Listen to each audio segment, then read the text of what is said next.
Back in 2018, I had a friend who was sort of growing on Twitch, like 10 to 15 average viewers, 2K followers, and the big TwitchCon event was coming up. Needless to say, he really wanted to go, even though him and his wife were unable to afford it at all. So he began targeting me at the time because I was going to go to it on my own. Even after I told him no, he expected me to pay for him to go, or else his channel will be destroyed. I kept refusing because at the time my plans ended up changing, but he continued to push until eventually I stopped talking to him, watching him even as a friend. He ended up going to his wife, acting suicidal. What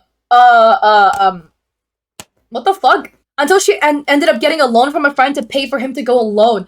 Don't let people like this convince you to pay for them to go to a convention. It does not make that much of a difference for your channel. Sure, you meet other people and new friends in person, but convention isn't why people follow you. Since TwitchCon might be coming back with COVID restrictions lifting, I just want to let some of you know about this since it can be a real issue at times. Don't give in. Always split and share prices if you plan on going together. What the fuck?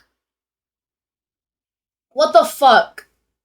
What a manipulative asshole. The amount of red flags raised from your anecdote alone is already astounding, and we don't even know the full scope of this person's character. I feel bad for the wife. If he was a shop, he would primarily sell giant red flags. 6 red flags. That's so fucked. TwitchCon is fun and all, but like, no. Don't manipulate people into paying for your personal enjoyment. It's not that big of a deal if you don't go. I got partnered. I've never been to TwitchCon before. You know? And I'm partnered. I've been streaming for almost 3 years now, never been. Well, most streamers get annoyed if you try to network.